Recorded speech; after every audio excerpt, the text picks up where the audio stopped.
Omulungi alaba Delta TV nkulisa nnyo mulango obwo wabula nenkobaza okubanga okyekumidde ku Delta TV tukole tukyali mu program esibe bbiri ngera we tukome nga Musumba Moses Solomon Male akyatanye ensonga atubulira atwa ku background ku yebino byonna ebiwo mu ggwanga okusinga ddala ebyokwerinda by'abannaddiini kati nno gwe atufollowinga ku social media so followinga ku Twitter ne Facebook at Delta TV Uganda wonna tu streaming live watu tulabuterevu so abona bali musize bwe so bagamba nabona babanga batweyungako ku mutimbagano Delta TV Uganda ku Twitter sako ne ku Facebook mukulu Male abadde okyatanye ensonga tugende mu maaso muganda wange bwe yabadde atandika yagambye nti ensi etambulira ku masiga asatu ab'ebyobuwangwa ebyenzikiriza n'ab'ebyobufuzi tinaye essiga ery'ebyobufuzi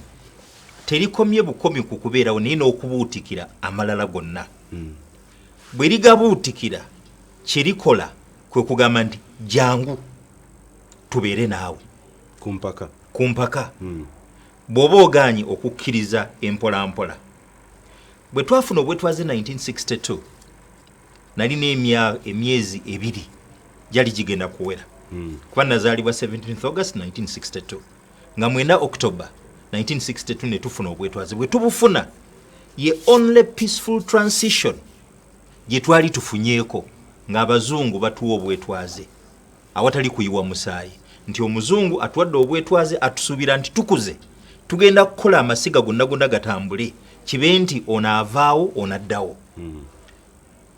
marriage eyali wakati wa kabaka ne prime minister Obote yali short lived batabuka Obote n'akozesa amagye najjawo obwakabaka najjawo kabaka constitution agikyusiza akoze mu emuteeka mu buyinza obutavaamu okkakkana 1971 tufunye kudita eya president Idi Amin Idi Amin bw'akola ku bannaddiini baamusemberera era waliwo omusajja bamuyita John Obiru Yeboah eyava Ghana bw'ajja wano Amin n'amusembeza nnyo nga John Obiru Yeboah agamba alagula naye yatuuka n'akola claim nti alina amaanyi agazuukiza abafu waliwo olutalo wakati wa Uganda n'abayeekera omwali President Museveni n'abalala abaali bawagirwa Tanzania bino byonna biva eno by'otubuulira nkubuulira nzija kati olutalo olwo bwe lubeerawo Amin n'ajja afiirwa ba commanders kyokka awulidde John Obiru Yeboah omusajja omunaggana eyali omusamize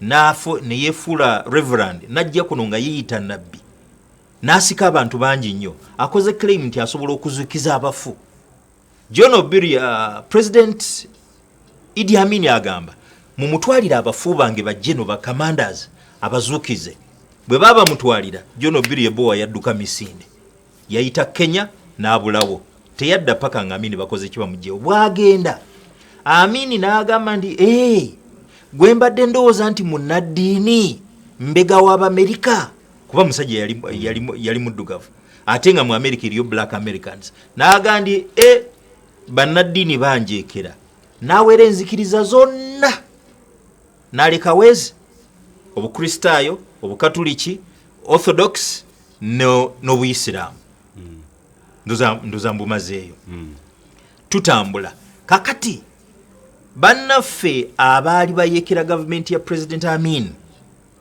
baasalawo okukozesa essiga ery'abannaddiini oba religion okusobola okupenetratinga bakomewo wano nga bayisaamu ebyokulwanyisa n'okurecruitinga n'okufundraisinga Amin bw'akitegeera kwe kukwata Janani Luwum n'amuwa public trial n'amutta si kiwa nti waliwo omukulembeze yenna eyandirabye nga Janani Luwum amuyeekera n'amuleka era ekikakasa nti Janani Luwum yali ayeekera gavumenti ya President Idi Amin Dada bwe yattibwa bwe bawamba baamufuula hero muzira wa ggwanga era baamubbulamu n'oluguudo lulamba Luwum Street nga bamaze okukola ki okuwamba era olwaleero wetwogerera ndoza 16 February buli mwaka President Museveni yalusanctioninga kati lwe lumu ku nnaku ze tulina okuwummula mu ggwanga public holidays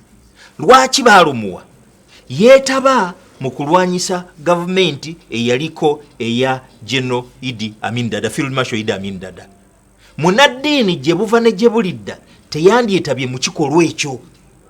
Munaddiini yandibadde impartial, yandibadde neutral, asobole okureachinga out ku bali mu buyinza n'abatali mu buyinza.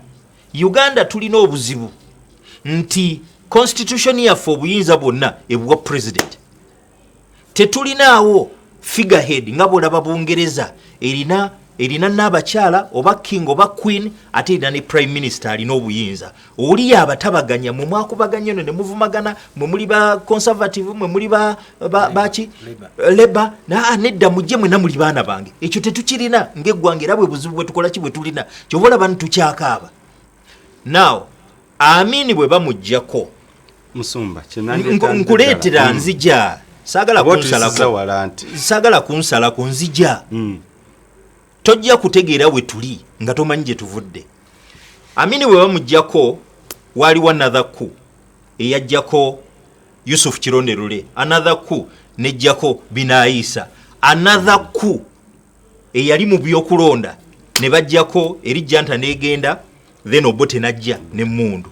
President Museveni n'agenda mu nsiko n'ajjukira kali akakodyo ke baakozesa mu kujjako Amini n'arecruitinga tiimu ye ya recruitinga bannaddiini. Era omu ku bannaddiini yali mukwano gwange Father Seguya omujjukira yali mukatuliki. Si ekyo kyokka ne barecruitinga omugenzi Cardinal Emmanuel Nsubuga, ne barecruitinga omugenzi Bishop Dunstan Nsubuga, ne barecruitinga omugenzi Prince Badru Kakunguru. Abo bonna bannaddiini ne babarecruitinga okusobola okuyambako abayeekera okuwamba gavumenti. Era ng'ennaku z'omwezi 26 January President Museveni ne ttiimu ya NRM basaksidinga gavumenti y'Obote n'ey'abaali balutwa zonna ne zigenda ne tuziziika. Kati jjukira President Museveni ne ttiimu ye bategedde nti bannaddiini bakozesebwa kuba babakozesa okujjako Amini, babakozeseza okujjako Obote n'ejjanta yaani yalutwa. Era jjukira Prince ani yafa mu 1986 awo December, waliwo munaddiini yafa naye kyenzijukira omulangira Badru Kakungulu, Dunstan Nsubuga Bishop ne Cardinal Emmanuel Nsubuga bonna baalangirirwa mu bazira ba Uganda.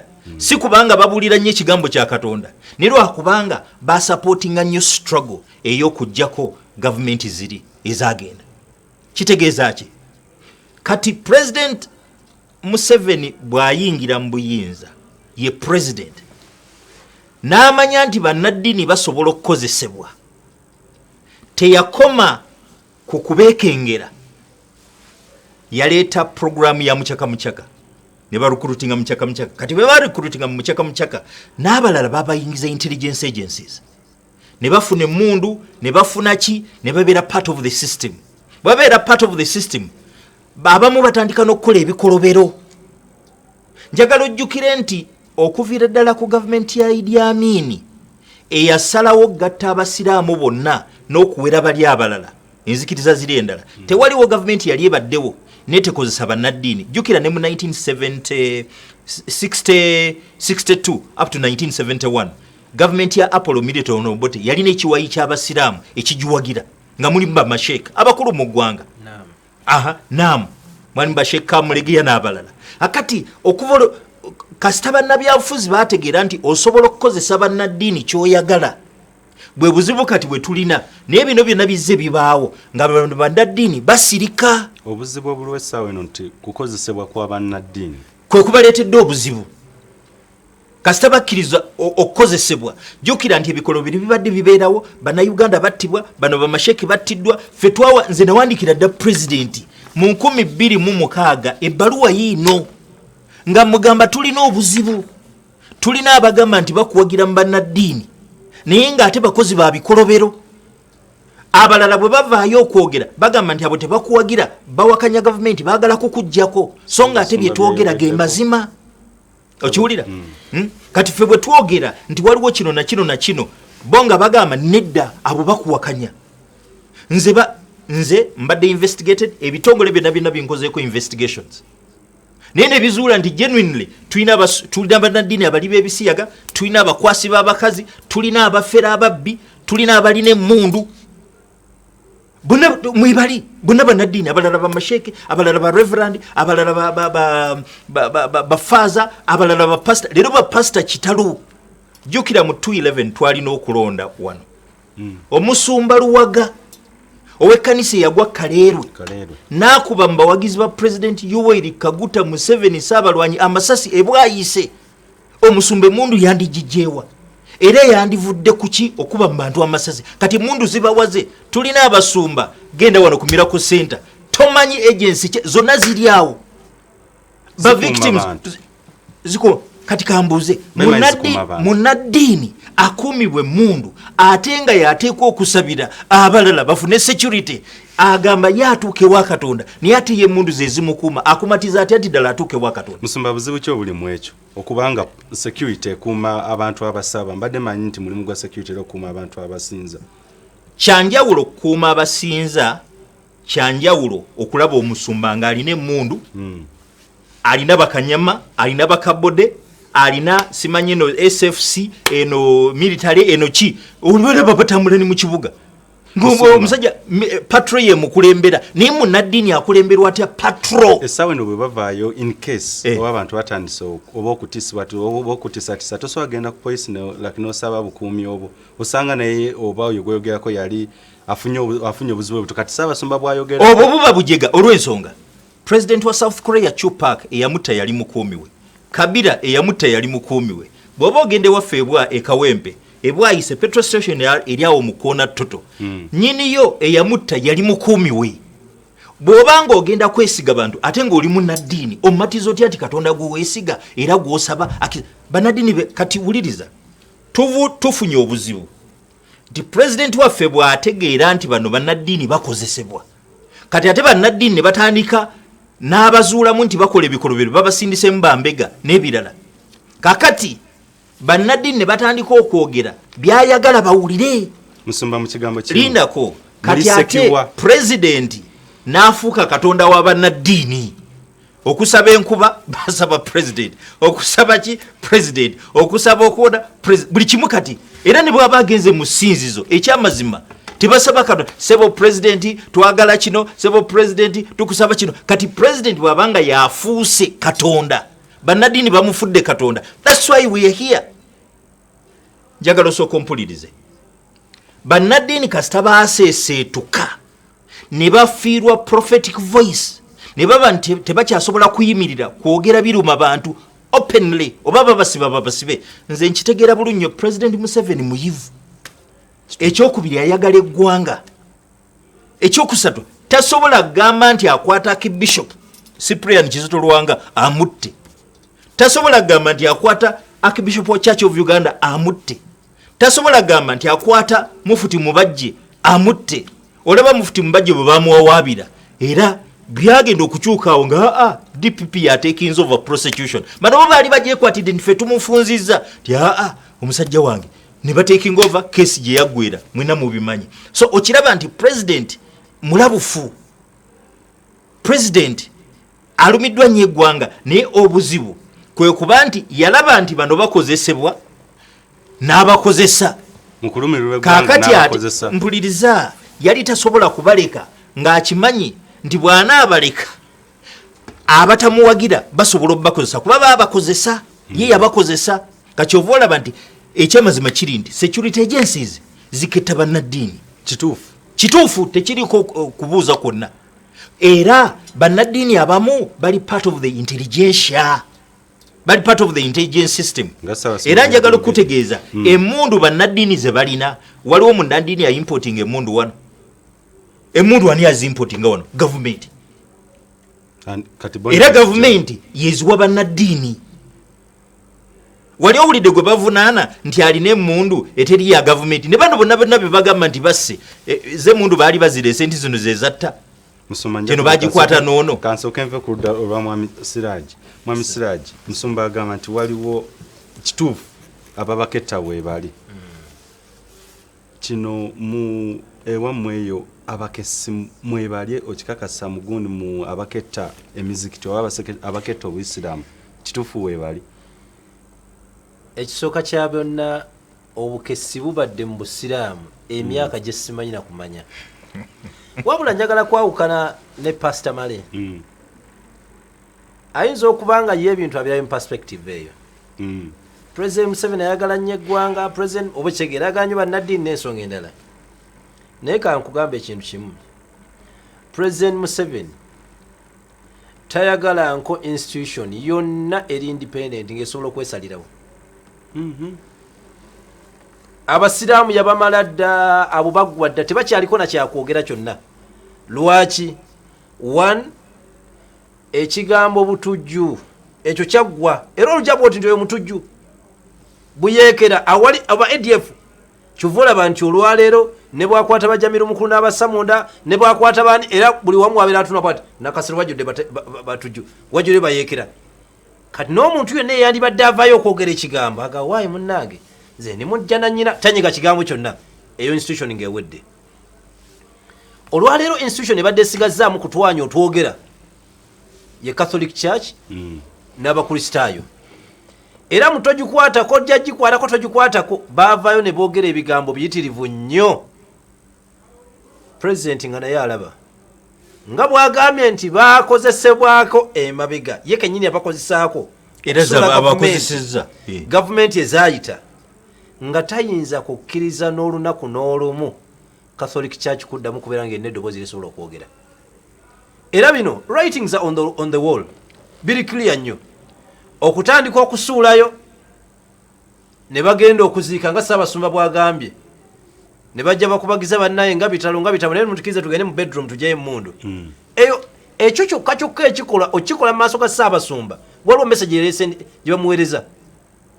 Ekyokubiri, omuntu okukuba essimu tekoma kubeera ssimu n'okuweereza kiro kitwala omunaku okubeera nti ejjewa Ssaabasumba. Nze nkakasa president alina capacity ne bwe wabeerawo ensonga yonna esobola okuyita abantu bano n'atuula nabo n'abagamba mpulidde kino mpulidde kino mpulidde kino. Ono Ssaabasumba yagambye ajja kumusisinkana. Naye Ssaabasumba okutuuka okwogera nze nkakasa manga ndowooza simwogerera nti owninga nti wateekwa okubeerawo ng'enteekateeka yaliwo eri mu background ffe gye tutamanyaako agenda okutuuka okujja katuuti okwogera ebigambo ebyo nga bingi byagezezaako ne bigaana bugaanyi. Madde nsaba njogere. Nkyamalayo akagambo kano. Ekisooka kya byonna nti kigenda tuuka ekiseera nga ne Catholic Church emaze okudda ku maviivi gaayo nga bwe nkugambye abasiraamu abo bwe baggwa edda nga teriyo musiraamu asobola kwogera kigambo kyonna president kyatakkanya nakyo. Nga Catholic Church president n'agenda yaliko ekaseese eyo ng'agenza okugulawo ekkanisa oba abya reverend simanyi bulungi madaala ga church najja mugamba nti wakiba president ekirabo kyosobola okweggwanga lino kuwaayo buyinza mu mirembe. Kisembo esaidi z'ekaseese eyo teriyo sheekh asobola kwogera kigambo ekyo. Tekisoboka tebakulimba n'omulundi n'ogumu teriyo yadde n'omu nkugamba ekyo kyo kakati Sheikh Muzara tula waneno musajja ayogera ebintu ensonga negguka bulungi nnyo nti kakyoga Sheikh Muzara tasobola kuvaayo kubanze gwendaba atera nnyo okuvaayo sakuno omulange nakibingi jjajja w'obusiraamu avaayo ensonga nazirambika bulungi nnyo kozi kyewandiga nti Tony wadde mujja gye bakozesa omulangira kizibu okumusanga ayogera ku nsonga z'ebyobufuzi ye mu nature ye kizibu okubuyogerako. Omuntu gwandyogeddeko Sheikh Muzata nene Sheikh Muzata waayogera waakoma amanyiiwo waliwo ebigambo ebitwogerwako. Nze kyeŋŋamba nti kino kigenderere ku nafu ya Catholic Church kubanga president alaba ku examples nyingi. Olwaleero ekiri e Congo abafather ba reverends ba bishops be bali mu kuduumira okwekalakaasa mu bibuga okugamba nti Kabila akole ki aseewo okulonda ate taddawo neyesimbawo. Kakati president amanyiwa kino kyekisobola okutuuka babeera nga bannaddiini bayimirira ku butuuti ne bagamba me ba parliament bannange ekikuba kimukola ekyokwata ku ssemateeka mukola kyamu. President akimanyi bulungi nnyo era mu kubala empikizo ez'ebyobufuzi omuntu gw'alina okubeera nti akkakkanya ye Catholic Church. Kyova olaba olwaleero ebyo byonna byolaba abantu bajja bidibetingako naye biri calculated bulungi nnyo era script weeri nti kino bwe kivaako tudda ku kino kino bwe kivaako tudda ku kino. Ani awandiika script yo nakyebuuza Domaka nga Badde gutandika. nsaba njogere. Nsumba yesebo. Kubanga obudde bujja kuyita tompa budde. Ate nze saagala kumpita n'otompa budde. Tompadde budde. Akati wadde nakyo okugatta ku byayogedde. Kati kankuwe kino. Mu 2009 kansooke njogere kino. Bw'olaba ng'omusumba ali supposed okutaasa endiga, kubanga omusumba yali supposed okutaasa endiga okuzoogerera okulaba nti azidifendinga. Bw'olaba nga ate akuba endulu walalala balabika bantwala bannange kitegeeza waliwo problem. Kati endiga ani anaazitaasa? Tagwanidde kuba ndulu obuzibu. 2009 waliwo akatubagiro k'ebugerere, kabaka ng'agenda ebugerere. Akatubagiro ako nze Moses Solomon Male nali ku Pop Paul Community Center. Twaliyo ne Archbishop Cyprian Kizito Lwanga yali convener under the Inter-Religious Council. Twali na Deputy Mufti yafa, bangambye yafa Owolugave. Owolugave yaliyo. Akati twali nayo eyakiikirira Archbishop wa Church of Uganda. Twali nayo abo edini zonna zaaliwo. Pentecostals bonna baaliwo. Tuba twakatandika bwe tutyo olukuŋŋaano olwo lwalinga omulamwa sustainable peace mu ggwanga, emirembe egy'olubeerera tugitaddewo tutya, nga focus yaffe eri ku lutalo olw'omu north luggwa naye tugenda kutambula tutya, reconciliation, abantu batabaganye batya. Tuba twakatandika ne zivuga ebugerere Kayunga, kabaka bamuganye ogenda wa Kayunga ebugerere. Now kanistas za tiagas zatukubangawo amaaso ne gatubalagala mu busungu obungi ne tugamba kisoboka kityo okuba nti twakatandika olukiiko lwaffe ate nga bannaddiini ffenna twaliwo nalimu ne tuyisa resolution. Convener waffe ya Archbishop Cyprian Kizito Lwanga ne tuyisa resolution tuyite President Museveni ajje ku Pop Paul, tuyite ne kabaka Ronald Mwenda Mutebi ajje ku Pop Paul. Twagala batabagane, twagala embiranye ziggwewo, twagala buli muntu abeere n'eddembe, twagala omusaayi oguyika gukome nga bannaddiini. Enkeera twafuna message, Katikkiro wa Buganda ye yajja n'atusisinkana ku Lwakabaka. Message gye twafuna okuva wa President Museveni yatugamba nti alina tusisinkana ku Hotel Africana ku Lwomukaaga, era eyo jjajja tusisinkana. Naye nti ajja kujja Alia, yali ali scheduled kujja sawa 8 naye nti ajja kujja Alia. So ku Saturday twakeera ku macha breakfast tugiridde Hotel Africana. Twakola buli kimu mangu sawa 5 nga tumaze twetegekera omukulu President wa Uganda je. But kwalo olunaku nga tetunagenda ku Hotel Africana twabaga ekiwandiiko ne tuleeta ebiteeso ebikambwe. Ne tuleeta ebiteeso ebikambwe nga twagala President Museveni obusungu bwe abugyewo. Bwabanga yalwana kuleetawo ddembe libeerewo buli Munnayuganda ali enjoying awatali kuyiwa musaayi, awatali kukakibwa nti kkiriza kino oba tokkiriza kino. Kiki ekyavaayo eyo? Kakati bwe tugenda ku Hotel Africana tusuubira convener waffe Archbishop Cyprian Kizito Lwanga agenda kusoma ekiwandiiko kyaffe ekyo ekikakali ekikolokota President ne ttiimu ye olw'ebyo ebyaliwo ebyokuyiwa omusaayi. President yali wakutuuka ssaawa 6, baatugamba 8, 10, ziba zingira 11 waayingirirawo. Ne tuyimirira luyimba lwa ggwanga. Convener n'ayita Cardinal Emmanuel Wamala ayanirize President.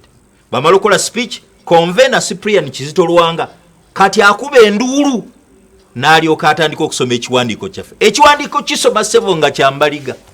Ssebo w'ekitiibwa President tukwebaza okuleeta emirembe mu ggwanga, emirembe mu ggwanga in the midst of bloodshed wali Kayunga.